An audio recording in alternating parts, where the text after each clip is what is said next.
The conference finals are all but solidified, but each series thus far has shown us why the leaders are in fact leading. 1. Jazz luck cooked as Rockets' defense has shaped the series. The facts: Houston jumped out early and did a yeoman's job in never letting the Jazz get any sort of foothold, even on their home court. The Rockets led by 10 at the half, 14 after 3, and that was just enough padding so Utah would have had to play a perfect fourth to have a shot at winning. They didn't. Houston now heads home ready to wrap this up, and Utah hasn't shown much to prove anything different might happen. The reaction: one of my more self-evident statements of truth is that, if you want to beat good teams, you have to play well. Good teams are good precisely because they don't beat themselves, even when they aren't playing great. See Boston below. The Rockets are a very good team and likely one of the two teams that will win the championship this season. To beat them, you have to play consistently well.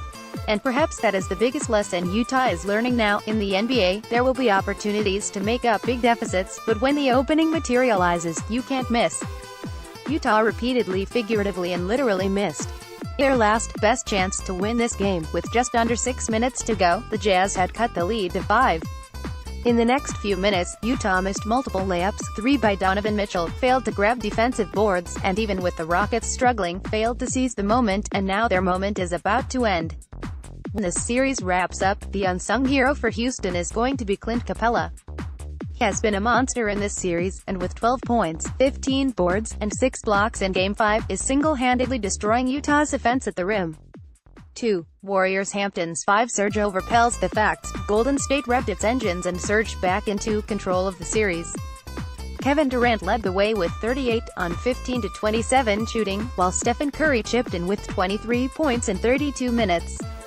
The Pelicans got a decent game out of Anthony Davis with 26 to 12, but despite getting to the FT line 30 times, their three-point game was way off 4 to 26, and couldn't match the Warriors' base firepower.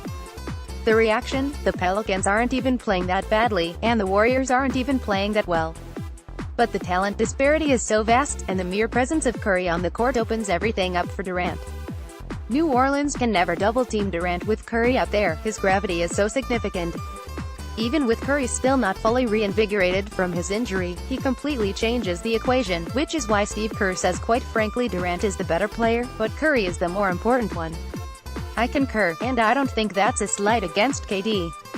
3. Celtics gamesmanship continues to confound 76ers. The facts: Boston once again showed true grit in surviving against the more talented 76ers by getting a big overtime win.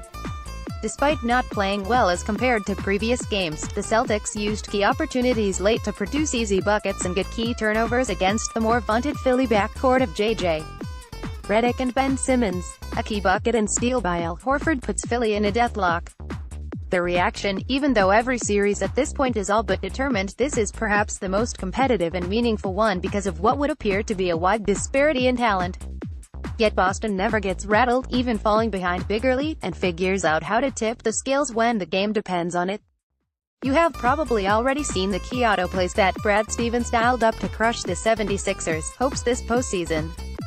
Here's the one thing that makes me grin the most though: after the Jaylen Brown layup and the Al Horford game winner happened, Joel Embiid is left with a look on his face of, why am I 30 feet away from the rim while some dude is scoring a layup? The lesson: Philly isn't quite ready for this kind of competition, understandable, and Embiid has a long ways to go before he becomes the most important player on the court, which is what he needs to be if his team is to make a deep playoff run.